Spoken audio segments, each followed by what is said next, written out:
Hello दोस्तों, इस video के अंदर हम सेक्शन 503 से लेके section 506 of Indian penal code को ख़त्म करेंगे। इसके अलावा जो आगे सेक्शन 507 टू सेक्शन 510 है इस चैप्टर के, वो हमने कवर कर रखे हैं, उसकी आप वीडियो देख सकते हैं। और सेक्शन 511 के ऊपर भी आप वीडियो देख सकते हैं, ये भी हमने कवर कर रखी है। तो अब स्टार्ट करते हैं क्रिमिनल इंटिमिडेशन, इंसल्ट एंड एनॉयंस। ये चैप्टर 22 है। इसके अंदर हम सेक्शन 503 से स्टार्ट करते हैं कि सबसे पहले क्या दिया गया। सबसे पहले इसने बताया कि क्रिमिनल इंटिमिडेशन क्या होता है, क्रिमिनल इंटिमिडेशन का मतलब क्या होता है।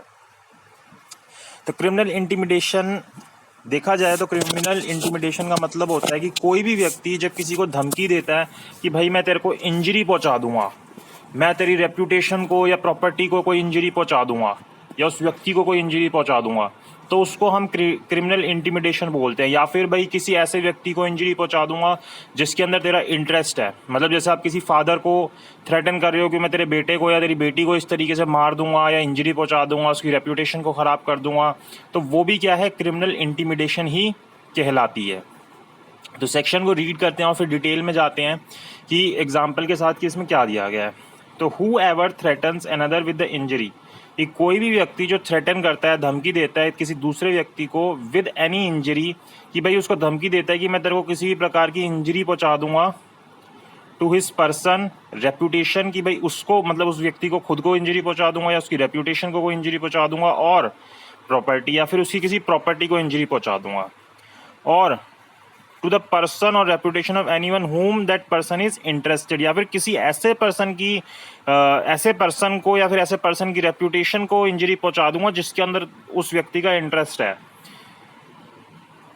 Is interested with intent to cause alarm to that person. अब ये बात बहुत इंपॉर्टेंट है कि वो किस इंटेंशन से ये धमकी दे रहा है, ये जो थ्रेटन कर रहा है किस इंटेंशन से कर रहा है, कि वो व्यक्ति के अंदर अलार्म आ जाए, मतलब वो परेशान हो जाए कि भाई हाँ अब ये मेरे साथ ऐसा करने वाला है। अब अगर कोई इस तरीके की धमकी दी जाती है जिसके अंदर इस तरीके का अलार्म नहीं होता, भाई उसको सिर्फ वो अपने वर्ड्स एक्सप्रेस कर रहा है, तो उस जगह पे फिर ये नहीं होगा। या फिर इसका मतलब ये नहीं है कि मान लो कोई बहुत कूल टेम्परेचर का व्यक्ति है कि उसको अगर आप धमकी भी दोगे, थ्रेटन भी करोगे, उसके बावजूद भी वो रिएक्ट नहीं करेगा, वो ऐसा कोई काम नहीं करेगा, मतलब उसके मन में अलार्म नहीं आएगा, या फिर वो इस तरीके से वो बिहेव नहीं करेगा, तो उसका मतलब ये नहीं है कि आपने क्रिमिनल इंटिमिडेशन नहीं की। उसके बावजूद भी माना जाएगा कि आपने क्रिमिनल इंटिमिडेशन किया। क्यों?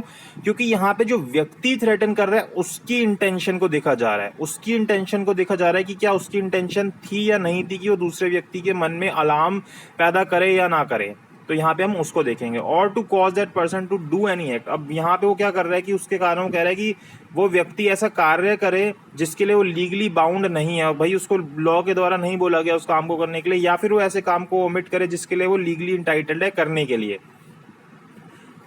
Bound to do or omit to do any act which that person is legally entitled to do as a means of avoiding the execution of such threat, कि भाई वो काम इसलिए करेगा या फिर ओमिट करेगा ताकि वो जो थ्रेट है उसको ओमिट कर सके, मतलब अवॉइड कर सके वो जो धमकी दे रहा है। तो यहाँ पे जिस व्यक्ति ने इस तरीके की धमकी दी है वो क्या बोलेंगे, उसने क्या किया है, क्रिमिनल इंटिमिडेशन किया, उसने क्रिमिनल इंटिमिडेशन किया 503 ऑफ आईपीसी के अंदर। अब जैसे एक्सप्लेनेशन देता है, a threat to injure the reputation of any deceased person in whom person the threatened is interested is within the section, की भाई इस तरीके की धमकी दी जाती है कि भाई ये जो व्यक्ति मर चुका है, मान लीजिए किसी के फादर की डेथ हो चुकी है, अब आप धमकी देते हो कि मैं इस तरीके की बातें फैलाऊंगा जिससे जो आपकी फादर है उसकी रेप्यूटेशन खराब हो जाए। तो यहाँ पे जो उनका सन है या जो उनकी डॉटर है जिसके भी आप बोल रहे हो इस तरीके की बात, वो उस अपने फादर के अंदर इंटरेस्टेड है। तो यहाँ पे अब आप इस तरीके का काम कर रहे हो, थ्रेटन कर रहे हो, तो क्या है, ये क्रिमिनल इंटिमिडेशन है। अब जैसे यहाँ पे इलस्ट्रेशन देता है, A for the purpose of inducing B to resist from prosecuting a civil suit, A क्या करता है कि B को इंड्यूस करने के लिए कि वो उसके ऊपर सिविल सूट ना करे, थ्रेटन करता है कि भाई मैं तेरे घर पे आग लगा दूंगा, उसको बोलते हैं कि मैं तेरे घर पे आग लगा दूंगा, is a guilty of criminal intimidation. तो यहाँ पे वो किस तरीके का क्राइम कर रहा है, क्रिमिनल इंटिमिडेशन का क्राइम कर रहा है। क्यों? क्योंकि वो उसको ऐसी चीज करने के लिए बोल रहा है, मतलब रोक रहा है जिसके लिए वो लीगली बाउंड है, लीगली वो कर सकता है जिस चीज को, और उसके लिए वो उसको धमकी दे रहा है कि मैं तेरे को या तेरी किसी प्रॉपर्टी को या फिर तेरी रेप्यूटेशन को जो है हार्म कर दूंगा, मैं खराब कर दूंगा, खत्म कर दूंगा, इस तरीके की उसको धमकी दी जा रही है। तो वो यहाँ पे चीज आ जाती है। अब देखिए, अगर एक तरीके से हम इसके इंग्रेडिएंट्स देखना चाहें तो इसके अंदर क्या आ जाएगा कि एक व्यक्ति क्या कर रहा है, दूसरे व्यक्ति को थ्रेटन कर रहा है। एक व्यक्ति दूसरे व्यक्ति को थ्रेटन कर रहा है। अब वो थ्रेटन कर रहा है, क्या उसको धमकी दे रहा है कि भाई मैं तेरे को इंजरी पहुंचा दूंगा, और वो इंजरी किसको पहुंचाऊंगा, उस व्यक्ति को पहुंचा दूंगा, या उसकी रेप्यूटेशन को पहुंचा दूंगा, या फिर उसकी प्रॉपर्टी को पहुंचा दूंगा। ये तीन चीज़ों को इंजरी पहुंचा दूंगा, या फिर उसको तो नहीं पहुंचाऊंगा लेकिन किसी ऐसे व्यक्ति को पहुंचा दूंगा जिसके अंदर उसका इंटरेस्ट है, उस पर्सन को, मतलब जिसमें भी उसका इंटरेस्ट है, या उस पर्सन की रेप्यूटेशन को जिसके अंदर भी उसका इंटरेस्ट है। तो पहली चीज़ तो ये हो गई। दूसरी चीज़ उसने ये बोली, फिर वो साथ ही साथ क्या होना चाहिए, वो जो थ्रेट कर रहा है ना उसको, उसकी इंटेंशन ऐसी होनी चाहिए, जो व्यक्ति भी थ्रेट कर रहा है, हम सिर्फ उस व्यक्ति की इंटेंशन देखेंगे, जो व्यक्ति थ्रेट कर रहा है वो इस नियत से थ्रेट कर रहा हो कि वो दूसरे व्यक्ति के मन में इस तरीके का अलार्म जो है वो जगाना चाहता हो कि भाई वो इसको सुन के परेशान हो जाए। To cause alarm to that person, or to cause that person, या फिर अलार्म करना चाह रहा हो, या फिर वो चाह रहा हो कि वो ऐसा एक्ट करे जिसके लिए वो लीगली बाउंड नहीं है करने के लिए, ताकि वो थ्रेट जो है वो उसको अवॉइड कर सके। या फिर दूसरी चीज़ की कोई ऐसा काम ना करने के लिए जिसके लिए वो लीगली इंटाइटल्ड है, और वो उस थ्रेट को अवॉइड करने की वजह से उसको ओमिट कर दे। तो ये जो दो चीज़ें हैं बेसिकली यही होती हैं इसकी इंग्रेडिएंट, कि भाई कब हम मानेंगे कि सेक्शन 503 के अंदर उस व्यक्ति ने क्रिमिनल इंटिमिडेशन की है। तो इसलिए इंटेंशन जो है वो बेसिकली क्या होनी चाहिए, जो विक्टिम है उसके मन के अंदर अलार्म पैदा करे। अब चाहे वो अलार्म सही में पैदा हो या ना हो, उससे कोई फर्क नहीं पड़ेगा, लेकिन जब भी इस तरीके का कोई चीज़ होती है, मतलब मान लो कि भाई मैंने ए ने बी को धमकी दी इस तरीके की कि भाई, या कि भाई मैं तेरे साथ ऐसा ऐसा ऐसा कर दूंगा, इस वजह से इसके मन में कोई अलार्म नहीं आया, लेकिन इसने तो अपनी इंटेंशन यही रखी कि भाई मैं तो इसको धमकी दे रहा हूँ। तो यहाँ पे जब भी इस तरीके की कोई चीज़ जब वो पुलिस के सामने लेके जाएगा, या इस तरीके की कोई कंप्लेंट होगी, एफआईआर होगी, तो वहाँ पे क्या होगा कि जो बी है ना उसको ये शो करना पड़ेगा कि इसकी जो इंटेंशन थी ए की, वो इस तरीके की इंटेंशन थी कि भाई वो मेरे को इस तरीके से करना चाहता था, वो थ्रेटन करना चाहता था। तो ये बात एक बहुत फेमस केस है, ये याद रखना। ये 503 506 दोनों के अंदर ही, ये दोनों के अंदर ही एप्लीकेबल है।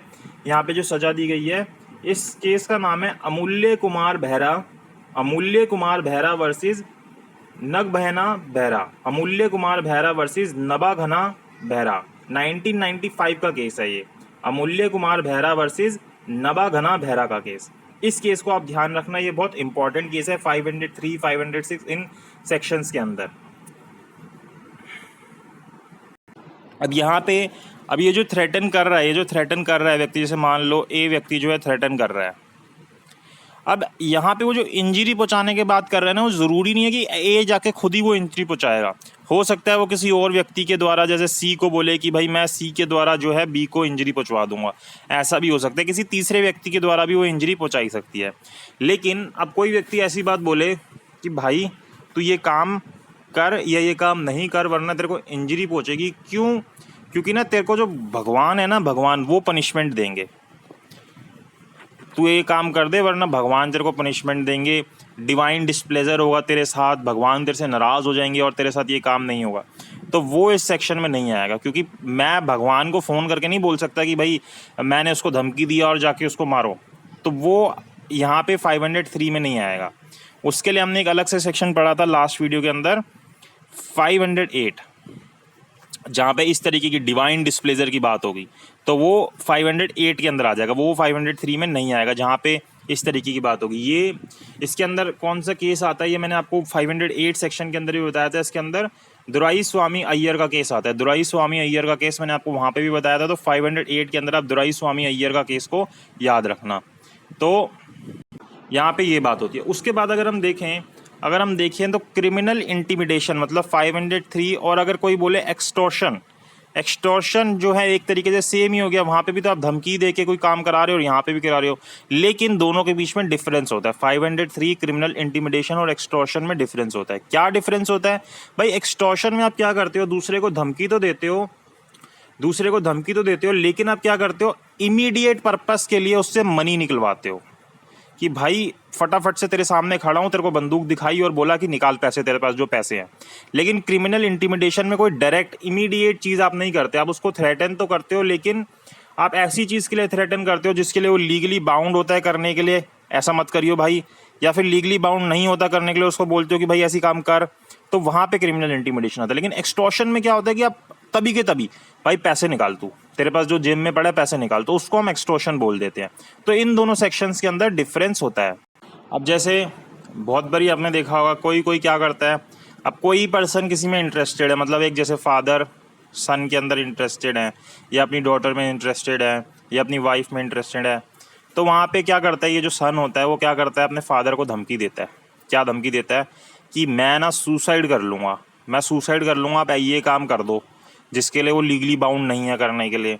तो यहाँ पे वो क्या कर रहा है, वो क्या कर रहा है, वो एक तरीके से क्रिमिनल इंटिमिडेशन ही कर रहा है। क्यों? क्योंकि वो इन व्यक्ति को धमकी दे रहा है, थ्रेटन दे रहा है ऐसा काम करने के लिए जिसके लिए वो एंटाइटल्ड नहीं है, या फिर उनके मन में एक तरीके का अलार्म पैदा करने के लिए ऐसे व्यक्ति को हार्म करके जिसके अंदर वो इंटरेस्टेड है। तो यहाँ पे ये जो सन है वो क्या कर रहा है, क्रिमिनल इंटिमिडेशन कर रहा है कि भाई मेरा काम कर दो, मेरे ये चीज़ कर दो तो होगा। लेकिन मान लीजिए कि ये फादर नहीं होते, ये उसका नेबर होते, ये बी होता, नेबर होता उसका, तो यहाँ पे वो उसको धमकी देता कि भाई मैं सुसाइड कर लूँगा, मेरा ये काम कर दो। तो यहाँ पे वो क्रिमिनल इंटिमिडेशन एस जो है वो नहीं कर रहा। क्यों? क्योंकि बी जो है उसके अंदर इंटरेस्टेड ही नहीं है, और ना ही वो बी के ऊपर कोई इंजरी कर रहा है, तो फिर यहाँ पे क्रिमिनल इंटिमिडेशन नहीं होता। लेकिन अगर वही वो अपने फादर के साथ करता तो फिर वहाँ पे क्रिमिनल इंटिमिडेशन हो जाता। तो सेक्शन 503 के अंदर हमें इतनी चीज़ जानना ज़रूरी है। ये जो मैंने चीज़ बताई है केस के अंदर भी हुई थी, उस केस का नाम था नूबी बख्श वर्सेस मस्त उमुरा, तो ये वाला केस था। तो इतना हमें 503 के अंदर जानना ज़रूरी है। इसके बाद हम आते हैं सेक्शन 504 के ऊपर।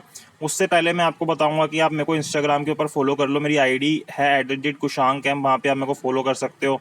आपको कोई भी बात करनी है, आपको मेरे को गाली देनी है, आपको मेरे से कोई भी बात करनी है, मतलब आपको कोई चीज़ डिस्कस करनी है, तो आप वहाँ कुशांक एम पे फॉलो करके मेरे को कर सकते हो। वहाँ पर मैं रिप्लाई कर दूंगा, ऐसी कोई दिक्कत की बात नहीं है, ठीक है। फिर आते हैं हम सेक्शन 504 के ऊपर। सेक्शन 504 जो है वो इंटेंशनल इंसल्ट के बारे में बात करता है।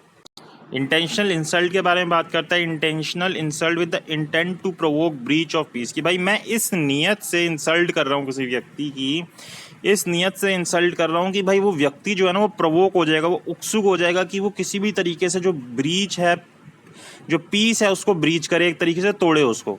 तो अगर मैं इस तरीके की इंटेंशनल इंसल्ट करूँगा तो वो सेक्शन 504 के अंदर ऑफेंस हो जाएगा। अब देखिए इसके अंदर क्या होता है, सेक्शन को रीड करते हैं। सेक्शन के अंदर क्या बोलता है, whoever इंटेंशनली, कोई भी व्यक्ति जो इंटेंशनली इंसल्ट करता है, कोई भी व्यक्ति जो इंटेंशनली इंसल्ट करता है and thereby gives provocation to any person, और उसी से क्या होता है कि दूसरा व्यक्ति को प्रोवोकेशन देता है, उकसाता है कि भाई इस तरीके की बातें उसको बोलता है, इस तरीके से उसकी इंसल्ट करता है, to any person intending or knowing to, intending or knowing it to be likely that, यहाँ पे उसकी इंटेंशन भी यही थी या फिर नॉलेज थी इस बात की कि अगर मैं ये जो इस तरीके की इंसल्ट करूँगा ना तो इससे क्या होगा, जो जो जिस व्यक्ति की मैं इंसल्ट कर रहा हूँ ना उससे वो व्यक्ति प्रोवोक हो जाएगा, क्या करने के लिए, ब्रीच ऑफ पीस को करने के लिए। It likely that such provocation will cause him to break the public peace और to commit any other offence, कि भाई वो किसी भी तरीके से पब्लिक पीस को तोड़ेगा या किसी भी तरीके का ऑफेंस कमिट करेगा। Shall be punishable with either description, अब यहाँ पे वर्ड यूज कर रहे हैं ईदर डिस्क्रिप्शन, मतलब रिग्रेस या सिंपल, कोई भी उसको सजा हो सकती है, for a term which may extend to 2 years or with fine, तो यहाँ पे उसको 2 साल तक की सजा हो सकती है और साथ ही साथ फाइन भी हो सकता है, और बोथ, तो दोनों चीज़ें भी हो सकती हैं यहाँ पे उसको। अब देखिए ये जो सेक्शन है 504, तो इसके अंदर हमें 2 चीज़ें बेसिकली समझ आई कि क्या कर रहे हैं कि इंटेंशनली इंसल्ट कर रहे हैं किसी पर्सन की ताकि वो प्रोवोक हो। अब किस चीज़ के लिए प्रोवोक हो, मतलब मेरी इंटेंशन ऐसी हो या मुझे इस बात की नॉलेज हो कि उस प्रोवोकेशन के कारण वो क्या करेगा, पब्लिक पीस को तोड़ेगा या फिर किसी भी क्राइम को कमिट करेगा। तो ये बात हो गई।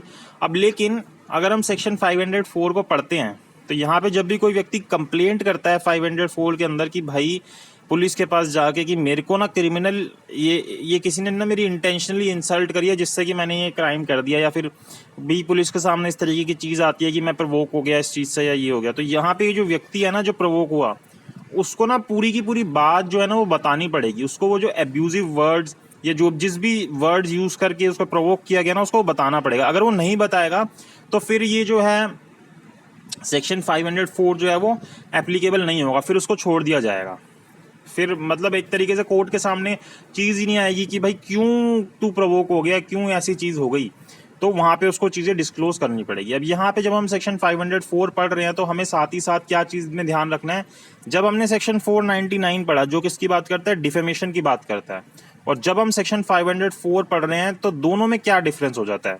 वहाँ पे भी तो हम किसी की इंसल्ट ही कर रहे हैं, यहाँ पे भी हम किसी की इंसल्ट ही कर रहे हैं, लेकिन यहाँ पे जो फैक्ट है उसके अंदर डिफरेंस आ जाता है कि जो डिफेमेशन यहाँ पे की गई वो क्या हो रही थी, वो पब्लिकेशन हो रही थी लोगों के सामने। लेकिन यहाँ पे अगर सिर्फ आप विक्टिम के सामने, प्रोसिक्यूटर के सामने ही अगर आप उसको दिखा देते हो उन वर्ड्स को या कर देते हो तो वो 504 के अंदर आता है। लेकिन यहाँ पे आप पूरी पब्लिक एट अ लार्ज के अंदर जो है वो चीज़ कर रहे हो, तो यहाँ पे जो उसकी रेप्यूटेशन है वो बहुत लोगों के सामने हार्म हो रही है, लेकिन यहाँ पे ऐसा नहीं हो रहा।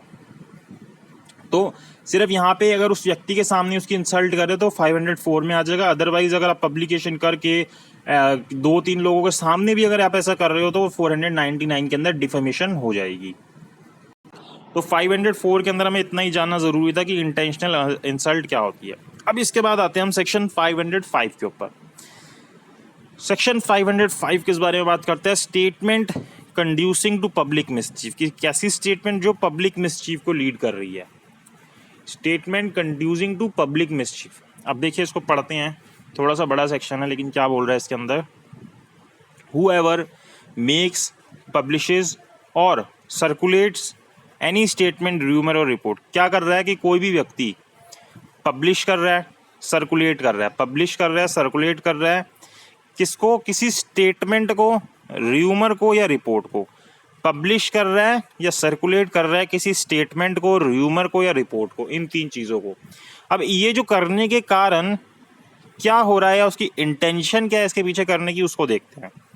सबसे पहले बोलता है कि विद इंटेंट टू कॉज, यहाँ पे उसकी इंटेंशन क्या है, और विच लाइकली टू कॉज, या उसकी इंटेंशन है या फिर ऐसी चीज़ हो जाएगी कि कोई भी जो ऑफिसर है या सोल्जर है, किसी भी मतलब सेलर है, एयरमैन है, कहाँ पे, आर्मी के अंदर, नेवी के अंदर या एयरफोर्स के अंदर इंडिया में, ठीक है, to mutiny or otherwise disregard or failed in his duty as such, कि भाई हम क्या कर रहे हैं कि इसके कारण हमारी इंटेंशन ये है कि वो क्या करे कि वो म्यूटनी कर दे, विद्रोह कर दे, या फिर otherwise disregard or fail in his duty as such, या डिसरिगार्ड कर दे या फेल हो जाए अपनी ड्यूटी के अंदर, इस तरीके की चीज़। तो वो जो है 505 के अंदर आ जाएगा कि हम क्या कर रहे हैं, स्टेटमेंट दे रहे हैं पब्लिक मिसचीफ करने की। दूसरी चीज़ इस तरीके की, ये जो स्टेटमेंट या र्यूमर या रिपोर्ट पब्लिश या सर्कुलेट की गई, किस इंटेंशन से की गई, विद इंटेंट टू कॉज और which likely to cause fear और अलार्म। क्या किया जा रहा है, फियर और अलार्म पैदा किया जा रहा है पब्लिक के अंदर, or any section of the public, या फिर किसी भी सेक्शन के अंदर पब्लिक के, whereby any person may induce to commit an offence, जहाँ पे जिस कारण से कोई व्यक्ति जो है वो इंड्यूस हो रहा है, मतलब उसको एक तरीके से उसके अंदर भरा जा रहा है, उसको उत्सुक किया जा रहा है इस चीज़ के लिए कि वो किसी क्राइम को कमिट कर दे, अगेंस्ट द स्टेट और अगेंस्ट द पब्लिक ट्रैंक्विलिटी, कि भाई स्टेट के अगेंस्ट कर दे या पब्लिक ट्रैंक्विलिटी के अगेंस्ट कर दे। तो वहाँ पे हम 505 का जो ऑफेंस है वो कमिट कर रहे हैं। या फिर ये जो हमने र्यूमर या स्टेटमेंट या जो भी चीज़ रिपोर्ट हमने सर्कुलेट या पब्लिश की थी, किस इंटेंशन से की, विद इंटेंट टू इंसाइट और which likely to incite any class और कम्युनिटी, की भाई कोई क्लास या कम्युनिटी जो है या फिर पर्सन की, या फिर commit any offence against any other class और कम्युनिटी, वो क्या करेगी, वो इंसाइट हो जाएगी, वो किसी और जो क्लास है या कम्युनिटी है उसके अगेंस्ट है जो क्राइम कमिट करे, shall be punishment with imprisonment which may extend to 3 years or with fine or with both. तो यहाँ पे अगर हम इस तरीके का कोई भी क्राइम करते हैं, मतलब किसी को ऐसे पब्लिकेशन निकालते हैं, सर्कुलर करते हैं, इस इंटेंशन से जो 3 चीज़ें हमने पढ़ी, तो वहाँ पे आपको सजा हो सकती है, इम्प्रिजमेंट मिल सकती है, जो कितने टाइम तक की हो सकती है, 3 साल तक की हो सकती है, साथ ही साथ फाइन हो सकता है, या दोनों चीज़ें भी हो सकती है। तो ये पहली चीज़ जो है 505 के अंदर दी गई है। अभी और भी हम थोड़ी सी चीज़ें इसके अंदर समझेंगे, उससे पहले हम आगे सेक्शन को पढ़ते हैं। आगे बोलता है स्टेटमेंट क्रिएटिंग और प्रमोटिंग एनिमिटी, हेटेड और इल विल बिटवीन क्लासेस, की किस तरीके की स्टेटमेंट दी जा रही है जिसके कारण एनिमिटी प्रमोट हो रही है या क्रिएट हो रही है या हेटेड पैदा हो रही है या इल विल हो रही है, किसके बीच में? क्लासेस के बीच में। Whoever makes, publishes or circulate any statement or report containing rumor or alarming news with intent to create or promote or with which is likely to create or promote on grounds of religion। अब देखिए किस किस ground पे आप ये जो चीज़ें कर रहे हैं, रिलीजन के ग्राउंड पे, रेस के ग्राउंड पे, प्लेस ऑफ बर्थ के ग्राउंड पे,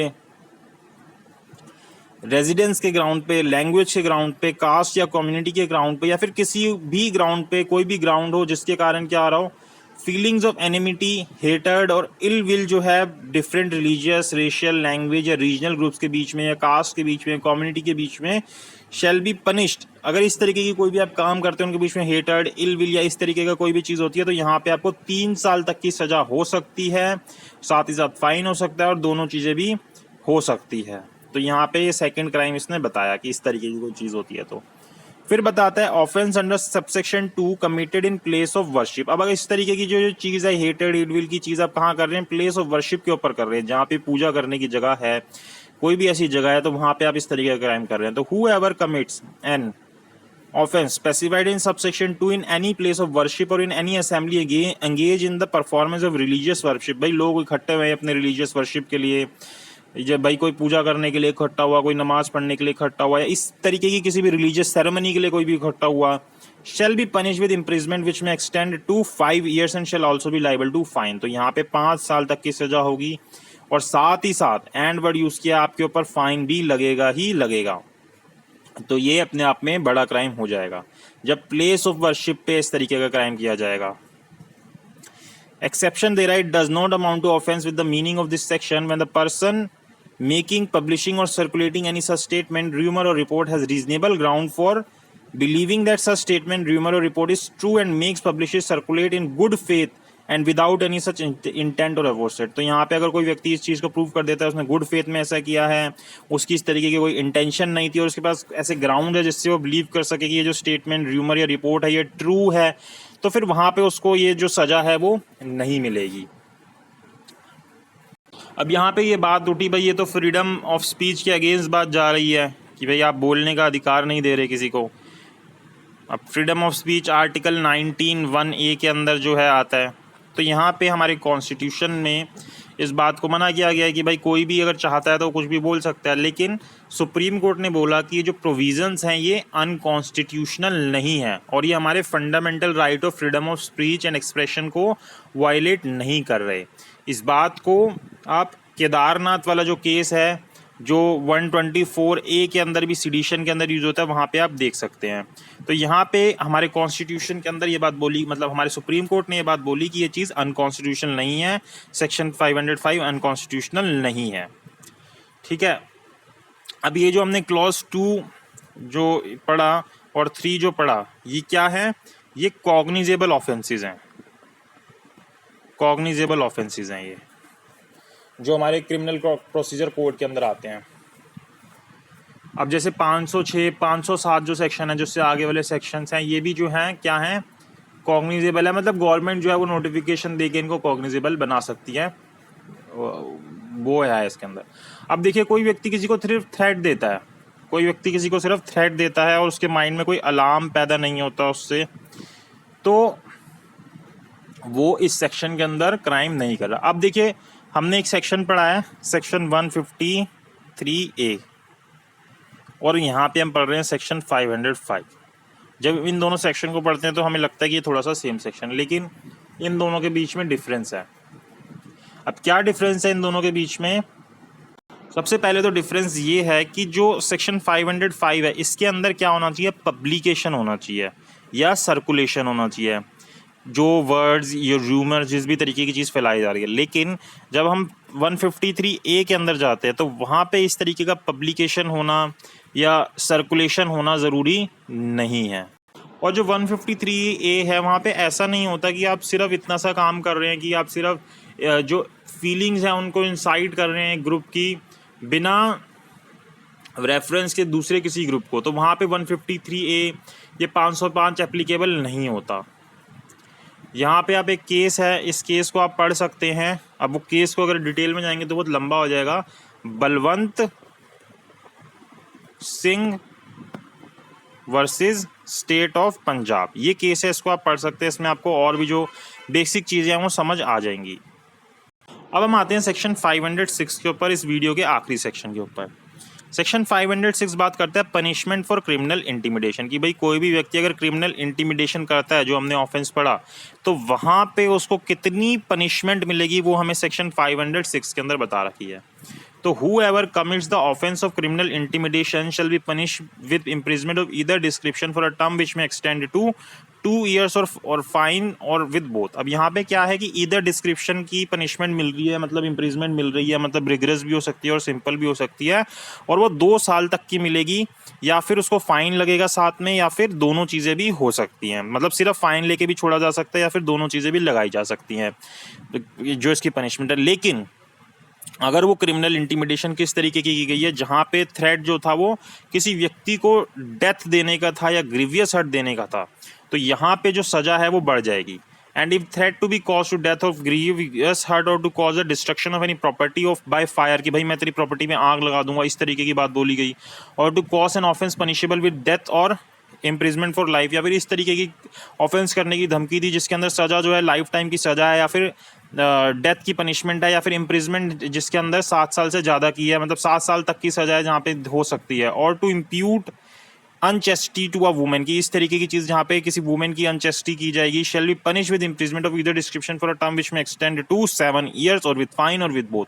तो यहाँ पे 7 साल तक की सज़ा दी जा सकती है, फाइन लगा के छोड़ा जा सकता है, या फिर दोनों चीज़ें भी की जा सकती हैं। तो अब जैसे मान लीजिए कि भाई एक व्यक्ति जो है उसने क्या किया कि वो एक व्यक्ति के घर में रात को घुसा, रात में अपने हाथ में चाकू लेके, और उसको धमकी दी कि भाई उसको धमकी दी कि मैं तेरी जो है तेरे को इस चाकू से मार दूंगा। तो यहाँ पे उसने ये जो है ऑफेंस कर दिया। साथ ही साथ उसने और ऑफेंस भी किया कि भाई उसने हाउस ब्रेकिंग कर दी किसी ऑफेंस को कमिट करने के पर्पज से। तो वो जो चीज़ें और आ जाएंगी। अब देखिए यहाँ पे मैंने आपको एक केस का नाम पहले भी बताया था, उस केस का नाम था अमूल्य कुमार बेहरा वर्सेस नबघना बेहरा। इस केस का नाम आप याद रखना। तो ये 503 506 जब पढ़ेंगे तो दोनों के अंदर ही इंपॉर्टेंट है कि भाई जब आपको 506 एप्लीकेबल कराना है, मतलब सज़ा दिलानी है 503 के अंदर, तो यहाँ पे सिर्फ एक्सप्रेशन ऑफ वर्ड्स जो है आपको ये आपका ऑफेंस नहीं करा देते। जो वर्ड्स उसने बोले और इस इंटेंशन से बोले कि आपके अंदर अलार्म पैदा हो जाए, वो वर्ड्स भी आपको जो है वो बताने पड़ेंगे, ताकि जो कोर्ट है उसको ये पता चल सके कि भाई चीज़ क्या हुई थी। सिर्फ एक अपने वर्ड्स आपने एक्सप्रेस करे और उसके कारण मतलब इस इंटेंशन से नहीं किया कि आपके अंदर अलार्म कॉज हो, उस कारण से आपको थ्रेट करने के उससे, तो उसके कारण उसने ये वाला जो ऑफेंस है वो नहीं किया। अब ये जो सेक्शन 506 का जो पार्ट 1 है जिसके अंदर सिर्फ 2 साल की सज़ा दी गई है, वो क्या है, वो नॉन कॉग्निजेबल है। मतलब कि आपको जो मजिस्ट्रेट है उसकी परमिशन लेनी पड़ेगी आपको ये वाला केस को स्टार्ट करने के लिए। तो हमने सेक्शन 503 से लेके 506 जो है यहाँ पे समझ लिया, और 507 से 510 समझे थे लास्ट वीडियो के अंदर, और 511 उससे पहले। तो आप उनको देख सकते हैं प्लेलिस्ट के अंदर कि भाई इन सेक्शंस के अंदर क्या दिया गया है।